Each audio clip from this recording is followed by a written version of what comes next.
KEYC News Now to Go is sponsored by River's Edge Hospital and Clinic. People caring for people. Moments like these make life worth living. River's Edge Hospital and Clinic is your partner in taking control of your own health. Take your steps towards a lasting tomorrow. River's Edge Hospital.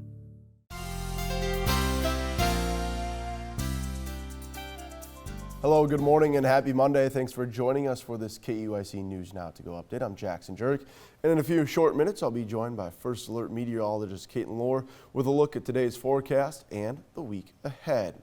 We start in national news. At least 8 people were injured in what officials are calling an anti-Semitic attack in Colorado on Sunday. Colorado Governor Jared Polis condemned the attack, a quote, heinous act of terror. Reed Binion reports. But, this has really inflicted a lot of fear in the Jewish community at large, the pro-Israel community. Colorado Governor Jared Polis reacting to the terrifying scene after a man in Boulder, Colorado, set multiple people on fire at a Jewish community event. It was a weekly gathering to support Israeli hostages in Gaza. Witnesses are reporting that the subject used a makeshift flamethrower and threw an incendiary device into the crowd. According to the FBI, the man yelled "Free Palestine" during the attack. It is clear that this is a targeted act of violence, and the FBI is investigating this as an act of terrorism. The subject has been identified as Mohammed Sabri Solomon, and he's 45 years old. Witnesses described a chaotic scene as bystanders rushed in with water to help the victims and extinguish the flames. It was 2 older ladies, just kind of rolling around a little bit, and they had really bad burns all up on their legs. There was one woman who was an elderly woman who had her hair charred.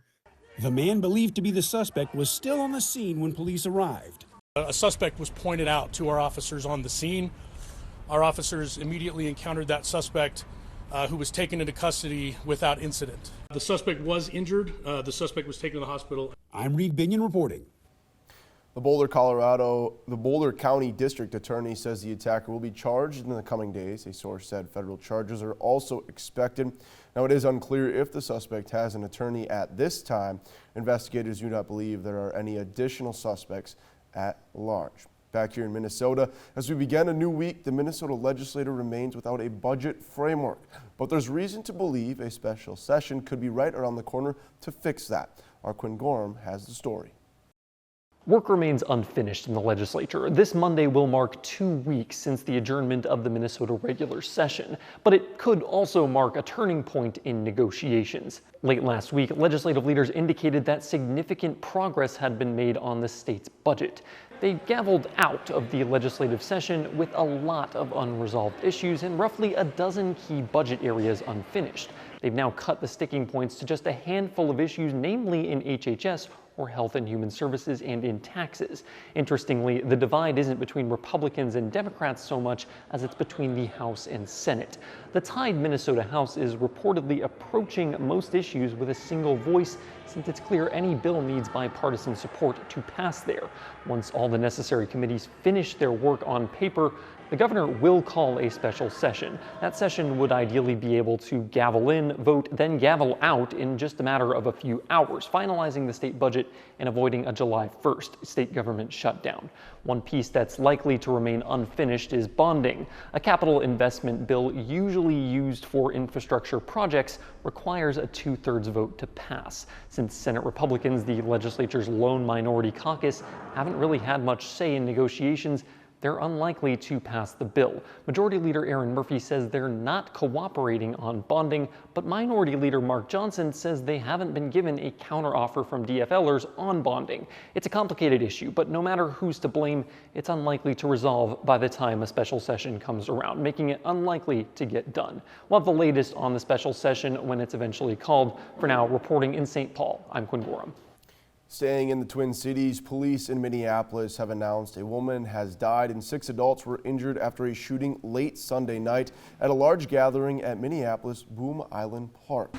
Police Chief Brian O'Hara says they received reports of gunfire around 9:30 p.m. involving at least 100 people.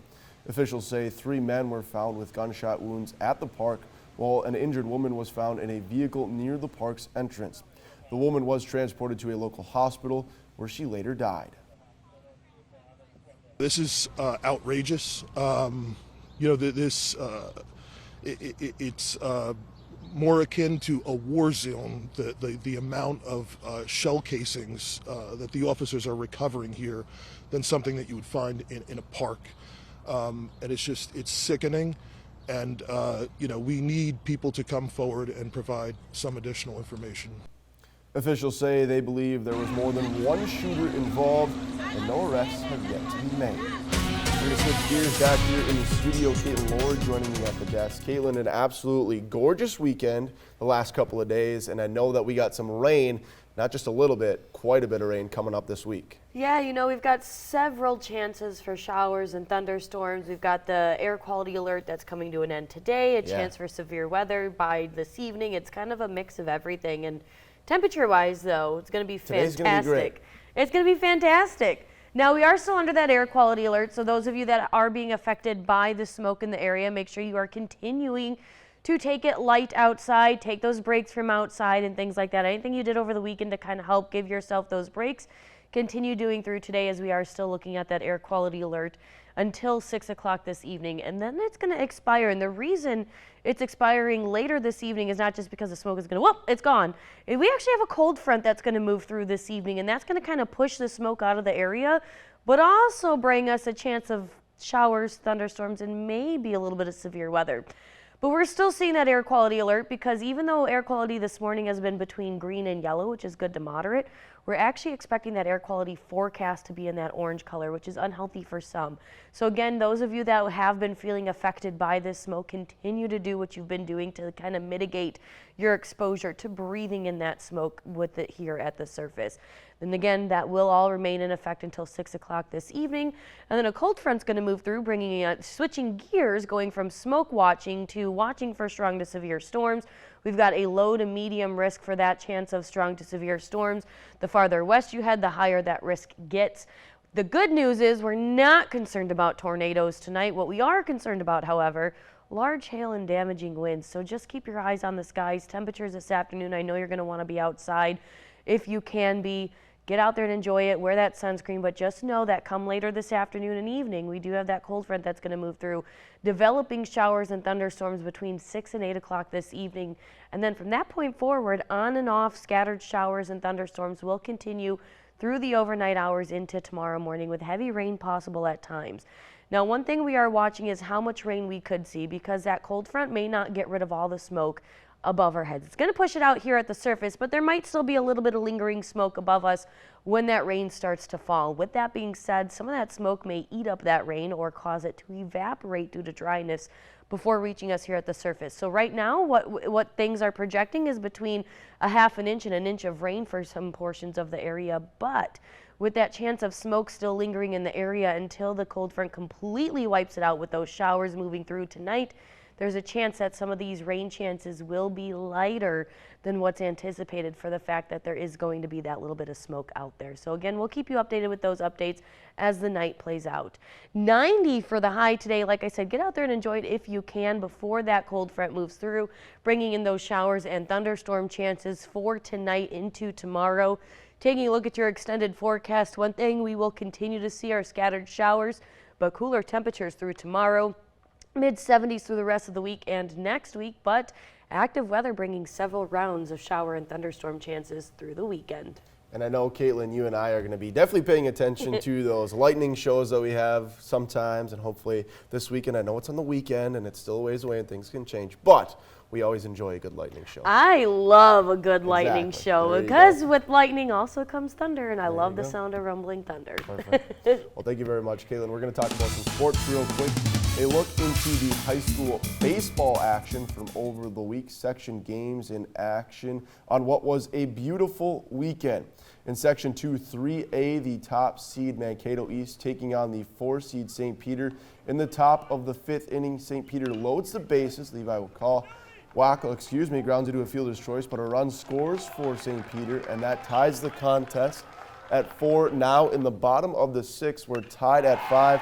Cougars need clutch hitting. Caden Hansen answers the call deep to left field. 1 run scores, and then another. It's 7-5 Mankato East with the lead, and the inning's not over. Keaton Wojcik bats it through the infield. Another 2 RBI hit puts Mankato East up 9-5. We go to the 7th inning.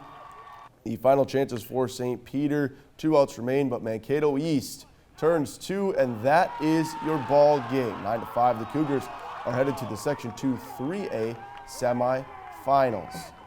In this next game, this is who they're going to face. After this one, Mankato West and Marshall battling it out in New Ulm. Bottom of inning number 1. Caitlyn Lorr sends this ball deep to right field. Marshall can't quite catch up to it. 2 runs come in to score, and it's a 2-1 Scarlets lead in the bottom of the first, just like that. Second inning now, Scarlets still lead 2-1. A drop third strike causing some chaos. Charles Hulick will score. Taven Rival is safe at first. West leads 3-1. They go on to win 8-4, so it will be a battle of the Mankato East versus West in the semifinals Tuesday at 5 o'clock. That'll do it for us. Caitlin, thank you very much. Thanks for watching this KEYC News Now to Go update. Stay with KEYC News Now for the latest local news, weather, and sports on our website. And keep your eyes on the skies, and you can do that by downloading the free KEYC News and weather apps for the latest headlines and forecast. I think we might have